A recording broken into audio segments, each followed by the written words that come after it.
Morning. Ripples of ripples, there is a blooming of yellow. Okay, I don't know if I'm going to get into that so much, but it's just an idea of figure it out. What I do want to talk about, firstly about Leah. Was she beautiful? Good morning.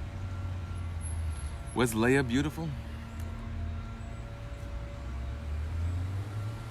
It says she wasn't. It says her eyes were like mine. Well, halavai, I should have eyes like Leah, amein. Right, she was the depth. But was she beautiful? The Torah is very objective about beauty, isn't it?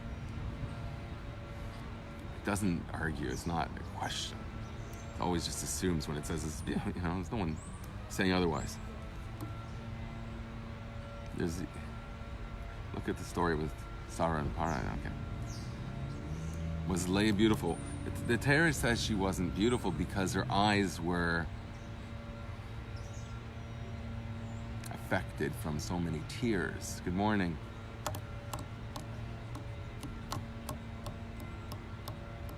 Her eyes were affected by so many tears. Why was she crying? And why did it affect her? Why would do tears make us ugly? It made her eyes look drained. She wasn't able to shine the youthful shine that Rachel, amein, just exuded. Okay? They represent different things. Leah is the misunderstood, the mystery, the beyond. That's what Leah represents. But she was not manifestedly beautiful like the other avosinim eyes were. So it's significant that the Torah bothers to teach us that. So I put it in terms that I understand. There's a certain aspect of health that is, in my view, or at least in theory, of my view, or this is the way I like to see the world, that health, in all areas, contributes directly to beauty. They're one and the same thing. So, and that implies to the world of, the moral world, the world of integrity, and a psychological health that you see by Leah. She knew, why was she crying all the time? She knew that her lot was intended, at least at some level, naturally inclined towards a disaster. That she was supposed to marry Asa, the Rasha, the wicked one. And that's what caused her so much pain for so many years. And it affected her physical beauty. It says that all Jewish women would be beautiful were it not for poverty.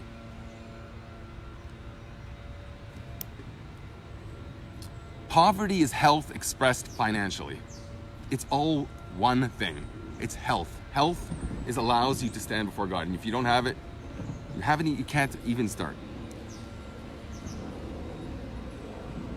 So I think health is ultimately manifest in this ecstatic state. That's what I'm talking about a lot. That's why I wanted to give the image of that with ripples of ripples.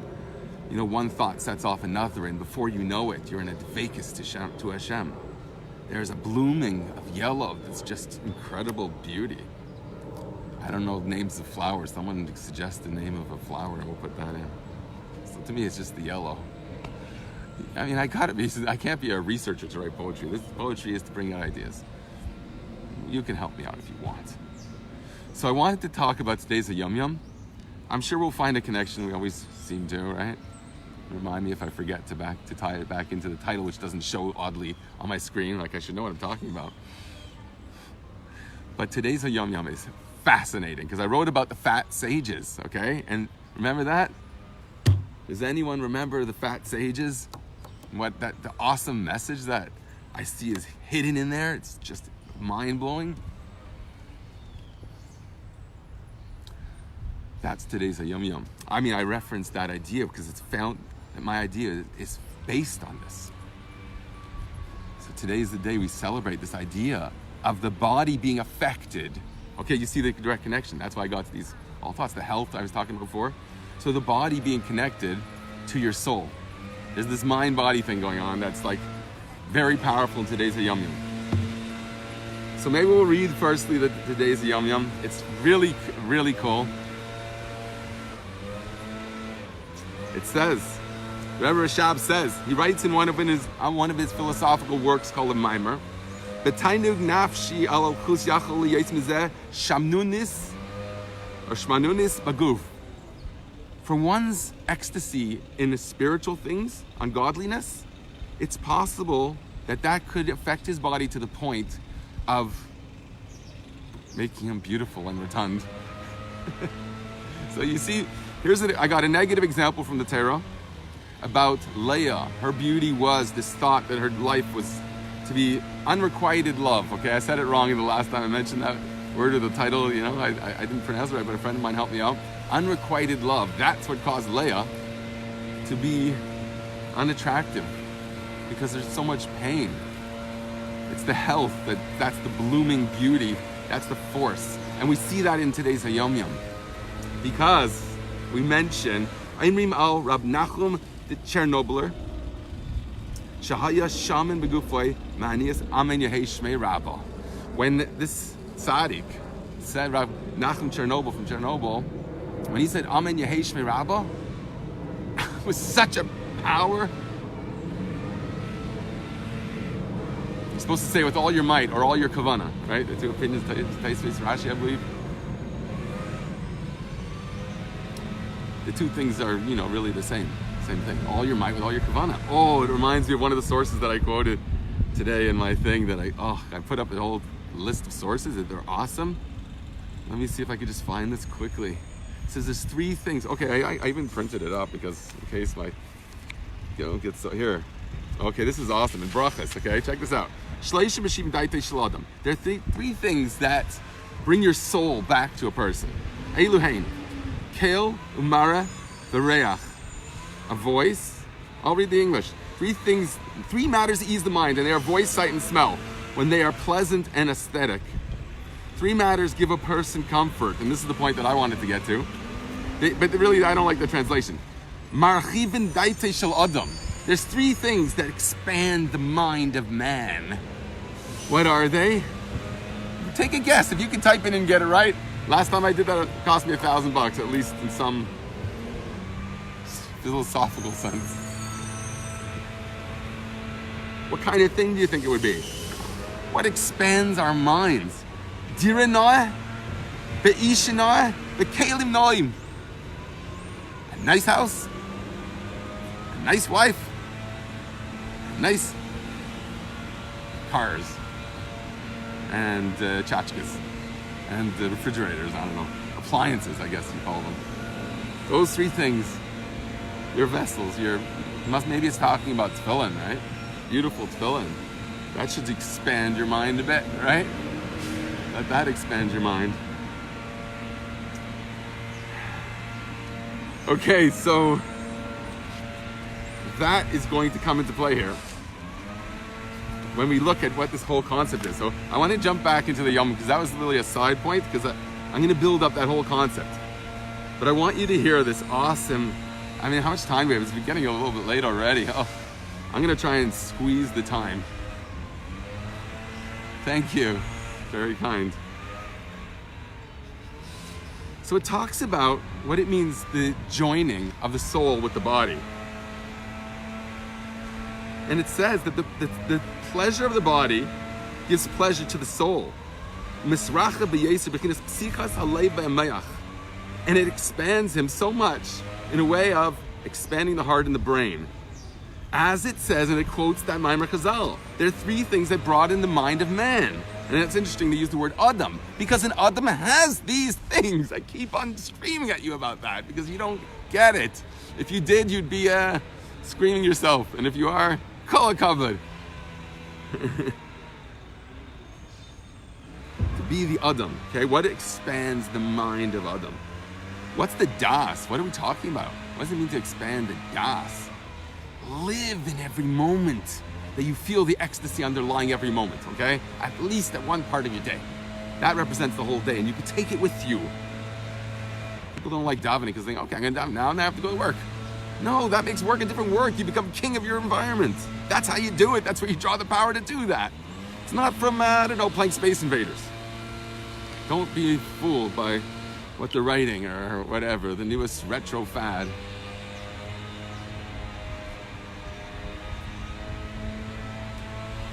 Okay, that is the body, that's the health affecting the soul. Health expressed, as I just said, from that Maimer Chazal about the three things. The nice house, nice wife, and a nice Lamborghini. Everyone should have those things, and they will. Okay, it's not like you're not gonna have them, you will have them. It might be a slow process, it might require miracles. So, your beloved is capable. Okay? Don't give up faith ever, and even if it's suffering is present, chas v'sholom, lo leinu, there is consolation that is unfolding. And I'm suggesting the main thing that you could do is try to introduce health in your life and do that holistically, in every single way, especially spiritually. The Rebbe always talks about that if you have a physical ailment, look at the spiritual ailment underlying it. And I'm suggesting this has to do with Leah's dimming of her eyes. The beauty shines out of the eyes. Someone told me I'm not looking into the right place in the camera. I actually don't know when it's set up like this. Do I have to I don't even know where to look. I'm sorry. It's not because I'm not trying to connect with people. It's a total ignorance. Baruch Hashem, some level. Okay, we should have to have knowledge of everything. So there's another way to look at it. What if your soul has pleasure? That also affects the body. It works both ways. It always does. These are general rules that you'll just have wisdom. You can apply them in everything. So you can go to a Kabbalah center you could pay $100 and have to buy their books to find out that message that I'm telling you for free, because I love you. So, the pleasure of the soul affects the body. This is the commentary, I think it's the Rebbe Rashab, okay? From a maamarim of his, I believe. And then it quotes that verse, Shmua Teiva Tidasha Atzem, okay? I printed up the whole Gemara about it. It's a long story. Rabbi Yochanan ben Zakkai poaches, I think, Aspasianus Caesar, well, before he was a Caesar, before he became emperor. Rabbi Yochanan ben Zakkai predicts his ascent to the throne. Because the general, come emperor, was very impressed with his wisdom. I have to go through the whole Gemara to do it properly. I really want to, especially that Yud Zayin Tammuz is coming up, which brings this to the fore of our attention. Where am I supposed to look? So yeah, we have to understand that story, but I don't know how much time I want to devote it to now. Maybe after I get the Yom Yom Dain, because we said the Yom, which is very short, but this is the expansion to really understand what we're talking about. How do you bring out beauty in every aspect of your life? Remember, it's linked into poverty. If you don't have the resources, you cannot be healthy. There's a health of the workplace, is a health, okay? Don't follow my example there, okay? Ultimately though, business is about relationships, and you associate with good people. They recognize the good in you and what you could really contribute that's sometimes not so. It can be also, I'm not an idiot. There's other people who have some positive aspects in one area. It doesn't mean that they're an idiot in others or delinquent in others. It's just, you could appreciate when others recognize in you what you really can contribute, even if it's not so directly manifest, overtly in line with the bottom line. And that's just a general lesson in life, I think. So we learn that the pleasure of the soul can affect the body because what brightens the eye gladdens the heart. Good news puts fat on the bones. And every Lubavitcher Chassid says this verse, so it's a really important idea that everyone's being inculcated with by the Rebbe's name, because we say that to remember, it starts with the mem and ends with the mem, like the Rebbe's name, as everyone names their children, Menachem Mendel, after the Rebbe. And Tzemach Tzedek also, they're both called Mashiach, places. Sources, Tzemach Tzedek Gematria, of Melech Mashiach or Mashiach. So that verse, everyone says, Me'er Einayim Yismach Leiv. What brightens the eye gladdens the heart. Or I like to think Ma'er Einayim. God himself is the ma'or of our, he's the light of our eyes. That's our strength and our beauty within that pours out of our eyes. Me'er einayim yismach leiv, the gladdening of the heart. He's the one that gladdens our heart. I'm going to darshan that. And how does that appear to us in ways that we can relate to? That's called good news. Shmua teva. Or shmua, something you hear, good news. Do you listen to the angels in your life? Do you hear that? Do you see the beauty around you? Do you appreciate that? That's the shmua teva that you have to hear. I could be hearing this very annoying buzzer thing going on over there. Sometimes I do. Okay, I'm not perfect. But that's what I didn't even notice till now. I'm looking for an example. I literally didn't even notice it. So we have the ability to transcend whatever is rusty around us and find some good, and it's specifically how there's good things waiting to come and unfolding before our eyes, like now, like Mashiach, unfolding our eyes. And this verse, our mantra, the mantra of every Lubavitcher Chassid, Me'er einayim yismach leiv, shmua teva tidashin otzem. Okay? That's awesome. Live with that. So it says that causes, when you take pleasure in your soul for godliness, from that comes out ribuy hashmanunis baguf, corpulent bodies, health in this. I think it means here beauty, the beauty of being fat, because historically the word being fat meant good, because it's always poverty that was, as I said before, linked in with ugliness. Majesty was really, of course, associated with being fat, at least in that aspect of the world, usually associated with feminine. But it's even probably affecting, I don't know. I just know from the context of art history, I can't remember it ever being, when I studied this stuff. Okay, then it quotes another amazing thing in this Yom Yom. Okay, that was one interpretation. There's another interpretation of the Rosh Hashanah. I'm just going to try and paraphrase this a bit. That when the soul and body misachdim, when they're one, when you have this unity, this health that flows in all aspects of your life, including spiritual, and emerging from spiritual to affect the health of your body,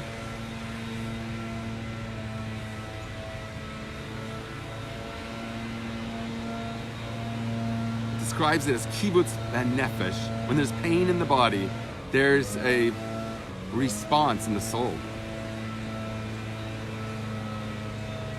That it cannot contain this. By way of mashal, it says. Okay, we're going to just get to the next part a little bit, because it explores the opposite. Pleasure and the opposite, right? We spoke about the pleasure principle yesterday. But its opposite, in psychological terms, is the death principle. But tsar ruchni here is described as a spiritual pain. This affects the body. That's the Leah. That's why she didn't want this unrequited experience in life. She wanted to live. She wasn't able to live. She was lacking. That affected her health. It was a spiritual source. Why was she not given that? Her spiritual mission was different. She had to overcome that. That was her beauty. There is a tremendous beauty in Leah. That's the beauty of the veil, the not being able to understand the depth, because she's beyond. Obviously, tsar is something more precious to God, because God loves every Jew. So when that person suffers, that's the extra consolation. Those are the people who suffered in life. I don't want to go on about all that. So, but that caused Vayachal Moshe, it says, okay? That when Moshe Rabbeinu was davening on behalf of the Jewish people, it says that he had chutzpah to stand before God. I have all my sources there. It was a chutzpah to stand before God. And that caused him, Vayichal, it was a chayleles. It was profane in a way, because he had to do that on top of the achdus. That's what God wants. That's I want you to conquer me and bring out what I really want. That's the Moshe representing the Jewish people. Okay, here he's like their head. Other cases he represents Hashem. He's the one that connects us to Hashem, okay, in this context. Other times we say it's Aaron. That's when you split hairs. They're one, right? This is different aspects of the same force called Moshe Aaron. Different of them are sometimes singled out. Moshe, he was sick, another interpretation. He got sick from davening to such an extent. Okay, I have all my sources here. To go through them will just take so much time. I have to, just say what comes to my mind. There's the pasuk. So this is when he was trying to save the Jewish people from the sin of the golden calf. Okay, you look up the sources. I put it up there for your viewing pleasure. It made him ill. Here it says from overexertion. Okay, from his prayer. He was so intense in his prayer. He lived life. He had passion, real passion. So he demanded that God nullify his vow that he wanted to destroy. Moses stood in prayer until he nullified God's vow. Here it is written Vayachal, and there it says Vayachal, and there referring to vows is written, he shall not nullify Layachal es dvarei, his word. And with regard to vows, the master said, he who vows cannot nullify his vow, but others, the court, can nullify his vow for him. Here it is as Moses nullified the Lord's vow. That's the court, the Jewish court here, to destroy Israel. There has to be a spokesperson. You need voices. You have to prop up people to represent you that are worthy to have the audacity. She'amad b'kalas reish l'fnei HaKadosh Baruch Hu, it says. Okay, I'm just looking at these sources. Chedushei Agadis, it says he stood up. B'kalas reish. It was almost inappropriate, and there is a time to be inappropriate. Here's the source. I just came up with it now. I never said that before in my life. But this, I have been talking about chutzpah. This is analogous to chutzpah, but it resonates in other areas too. So he stood up brazenly. But kalas reish here, it almost sounds more enticingly, almost like it doesn't say brazenly. It doesn't say with audacity, but it doesn't say with ayin zayin. But kalas reish, usually that word means like you say something frivolous almost. I guess when you stand before God and say that I'm on par with you, that's an act of making you look frivolous, because when you really see the infinity of God, that's terrifying. That's the terror before the Shekhinah. The Shekhinah brings you to realize the oneness of God, because everything good in the world that attracts you is God. The Shekhinah reminds you of that. That's our wives are fatter than us. That's the role of the Nekeva here. But here Moshe represents the Jewish people. He presented his case before the heavens, for the sake of the Jewish people. And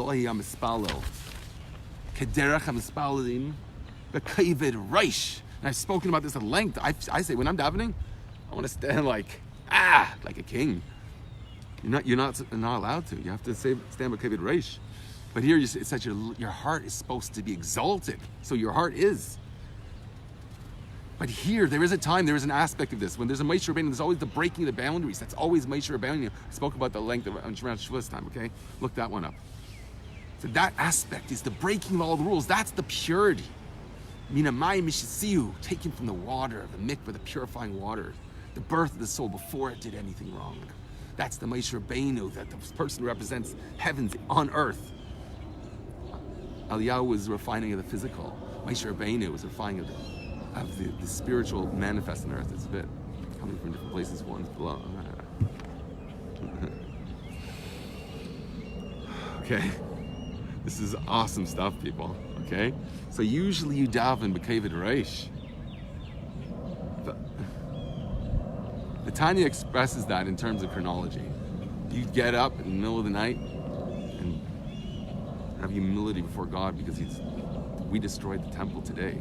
Okay, I want to write about that. I'm going to translate a sefer about that. That started me, like years ago, before I had my second, attempt of really doing everything I can. Please God. And everyone should have the schus of doing everything they can. And if, in a context of a healthy schedule, and prioritizing everything, obviously. Like those who daven with their head down, like you have to daven.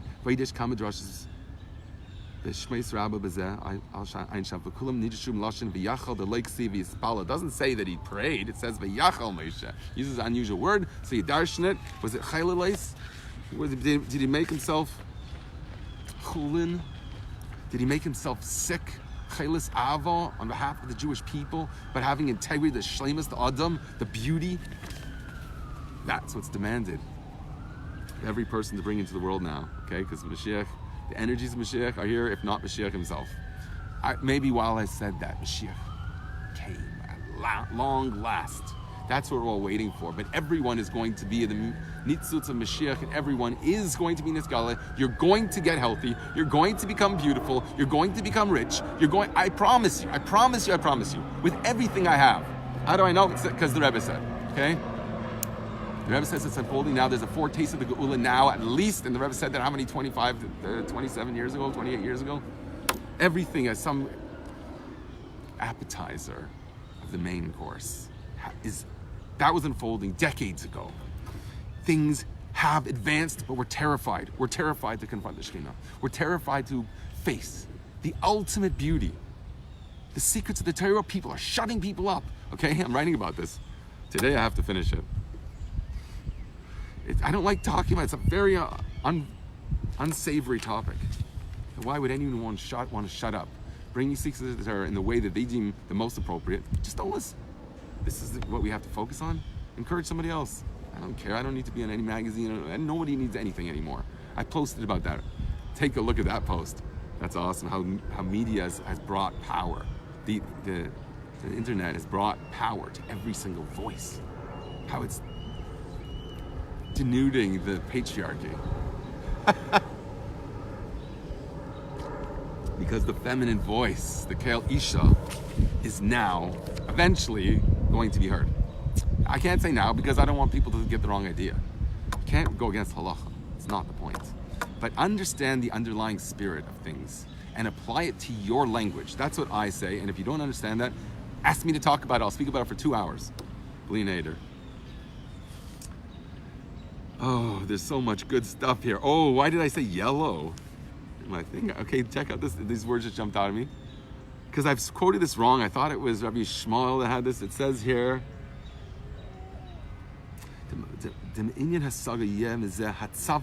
your face glows from having an intellectual comprehension of God's will and wisdom, the Torah. Who davar pasha? That's obvious, the Rebbe says. Which Rebbe is this? I can't see right now, okay? It says, it makes your face glow. Who davar pasha? That's obvious. Kamaimer tzav upon shel Rab Abba shematza teisefta chadato. The face of Rav Abba glowed because he found a new tesefta, a new teaching in the Torah. That's his beloved speaking to him. His face glowed. When yours, you only see darkness in the world. Try and look for some light, or bring some light to your life, or let God bring it to your life. Embrace the Torah in all respects. And if I'm going to say that with more passion, I'll pass out here in this humid day. Okay, do you really want that of me?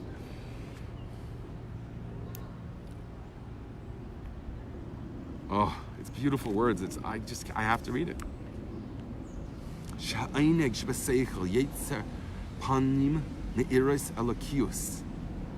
Intellectual pleasure. Talking about understanding God, okay? Forms. Panim me'iros. I didn't make this up. A shining face. Elokios. Godly face. A shining, godly face to take pleasure in learning. I'm trying to say that like in the old school, so if any old school people are watching can maybe hear their Zaidi speaking like that to them in the Farbringen with the herring on their kapata. Because they didn't care, because they would be above that. There's a good in that, okay? It's not, don't just laugh at your husband or your rabbi or your Rosh Yeshiva. Don't. It means something. Things mean things. People with integrity expect there to be integrity to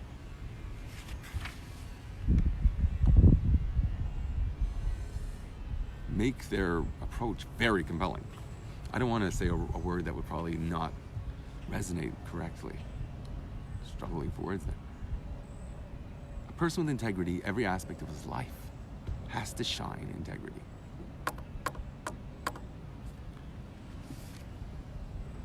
That means every moment. So you charge yourself up in the beginning of the day. That's my whole approach, right?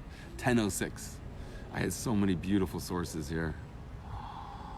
Oh my goodness. Okay, check this out. The Shlah Kaddish. The sanctity of the body is divided into 3 levels. They are the 3 levels which our sages have listed, which are dealt with in Reishis Chochmah. Our sages say in Brachos 57b, have spoken about them in terms of Dira Noah, Isha Noah, Keil Noim. Marchivin Daita Shel Adam. I read it a bit wrong because the words are not for. A beautiful resident, a beautiful wife. Oh no, that's the way they interpret it.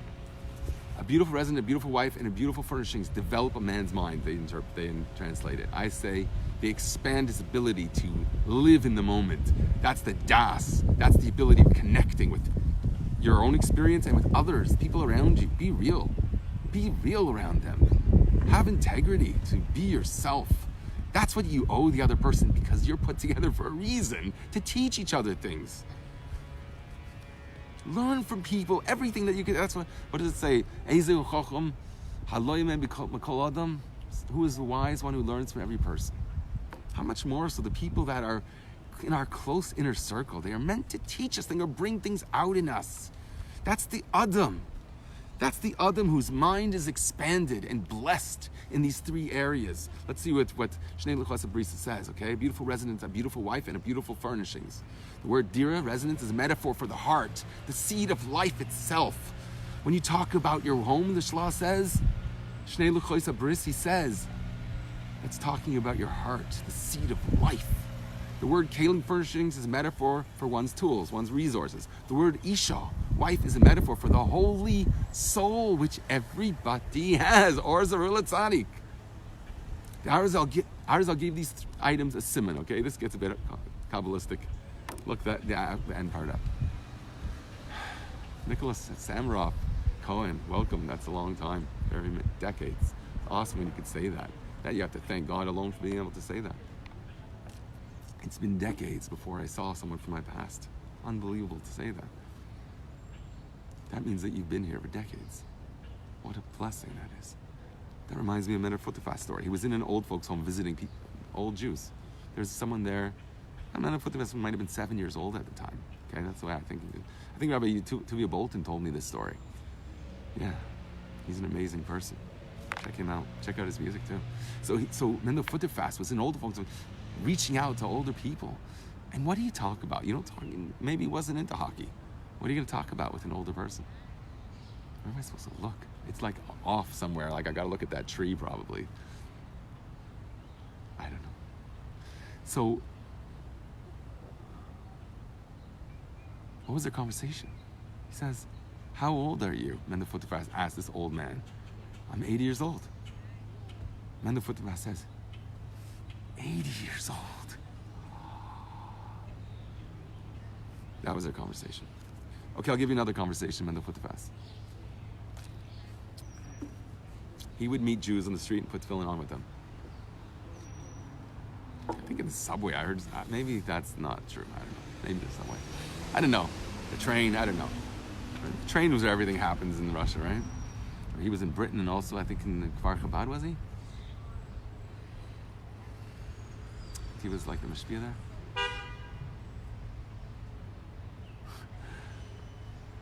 There's beautiful conversations with him. He said, so he would put on tefillin and say, I Jew. He didn't speak English. Maybe it must have been in England. Trains of England. I Jew, you Jew. Me tefillin, you tefillin. And he put tefillin on. I Jane, Taitars, and Lavdil. That's kind of simplistic jungle talk.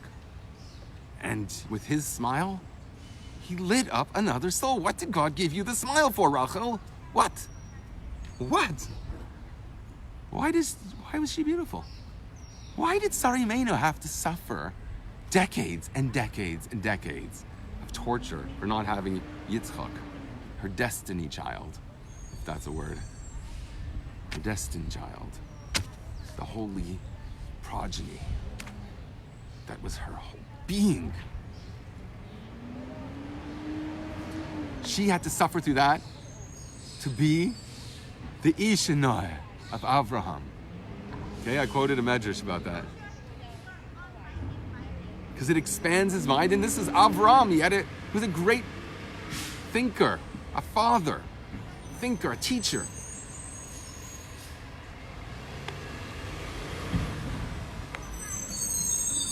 Av means chokhmah. He had great wisdom to share.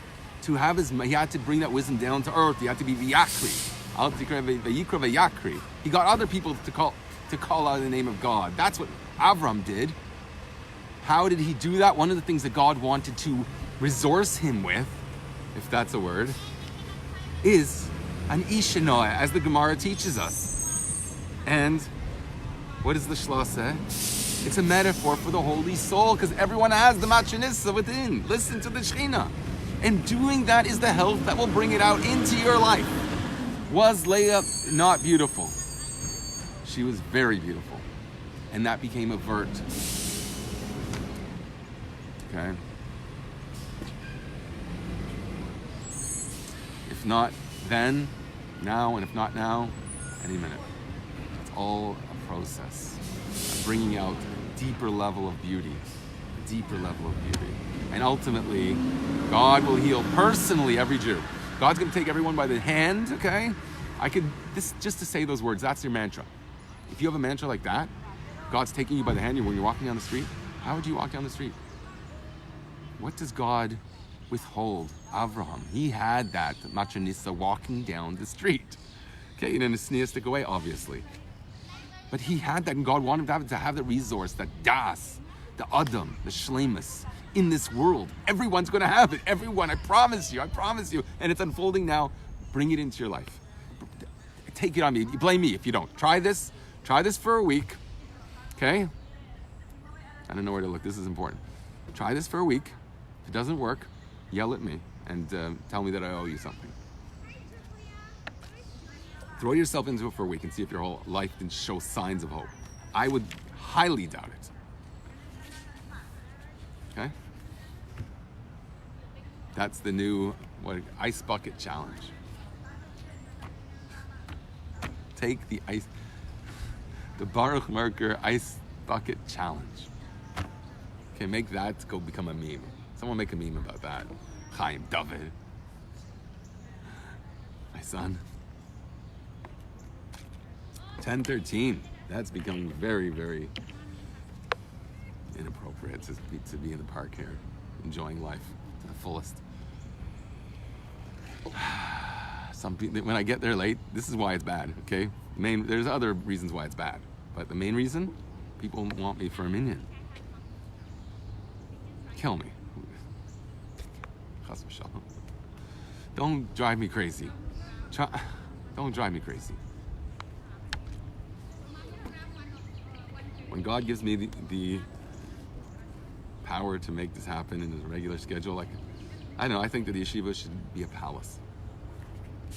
It's just, I don't feel like a normal person can really be there sometimes. It's just so messy. I don't know whose fault it is. I'm not blaming anybody. I blame myself because I didn't pray enough that I should have the money to read. Everyone wants me to be like that kind of guy. So I have a lot of initiative from people that know me. I just think that my focus should be elsewhere. That's what I feel. And let the brachas come as they do. A good friend of mine, Rabbi Deitch, says I'm a businessman. I'm like, what? Do you know me then? Be a businessman where you give other people opportunities to shine in areas that they want to, and that you just lend what you give. Might not be the same thing. It's like ein des even shavis. Everyone has a different thing to contribute. Same word das there, right? We all contribute something, to have the das, to appreciate what you've got to contribute in a relationship. That's the adam, that's the shlemus that exists inside, within aspects of yourself, but exists obviously in relationships. So that, I think that's the main focus, right? Have integrity in relationships, be honest and be yourself. Trust that you are also good. Find out what's the holy aspect of you underneath all the excess, whatever is your excess. Underneath that is a person. That's what my guru in healthy eating is. Rabbi Boruch Merkur Shalom. He says, there's a man inside there that's not the way you presently look. I try and say that with sensitivity. There's a person there that has tremendous beauty. act like that person. That is the beauty. And here it's applied to how you interact with food, but I brought sources that is the foundation of your entire Avodah. Look it up. It's really worthwhile to look that up. How did I title that? I don't remember the title right now. I got to come up with quirky titles just so I can remember them, to source them. But I'm making, I don't know. I need helpers. Is anyone out there that wants to help organize a lot of material? 22 years, I think, worth of material, almost every week. That's a lot of stuff. I have a lot of things I want to do. I need helpers. I need resources. Hashem, please give me holy people or holy resources to interact with, so that we can make something bigger, better, and more, what's the word? Like out there, like in other people, like should resonate. And I know someone, a friend of mine, I think he's influenced by some of the things I say, but he has a different language. Please, we compliment each other. I was so inspired. I saw him this morning, so hello, if you get to see this, you're on my mind. I know you're like to maintain sometimes more privacy, so I gotta respect that, right? You're a good friend. Talented too. So yeah, everybody have a great day. Lots of brachas. I want to see Mashiach unfolding in everybody, in every aspect of their life. Okay, I could go on about this topic. That whole sheet. I don't know. Someone should look through that. There's awesome things there. Some of them are very hard, and you got to go through like the midrashim. I didn't have time to really do it properly, but I want to do this full time. Where are the powerful people out there to hear my cry for partnership? I'm not afraid of you. I love you. I respect you, just like I do everybody. Baruch Hashem, a lot of my people that I grew up with became very powerful people, like top tier. One of them I just thinking of now became a diplomat. I can't reach him. I can't get by the secretary. He was my best friend when I was a little kid. Smartest person probably I ever met. I have a few very smart people I've met. Yeah, but this guy he was so mature at such a young age, I could not believe it. He used the word gimmick when he was like 6 years old. He was talking to me about the gimmicks of different rock groups. Who does that? And he would analyze their covers with me and like, genius. I'm really blessed to grow up with people and like develop around people like other very talented people. Some of them left geographic. One of them, I was in a gifted program in high school, or junior high rather. I left for some different reasons, and I met some really one person that's genius, became part of the UN. Okay, and was very intellectual and very like in that world, and he was helping people in the front lines. He died of epilepsy. An epileptic seizure, he died. At a young age, I don't know, 35, I don't know. Anyways, have a great day, everyone. I know I'm rambling. Thank you for bearing with me so I can sort of come down back to earth a little bit to face humanity, civilization. Goodbye, thanks.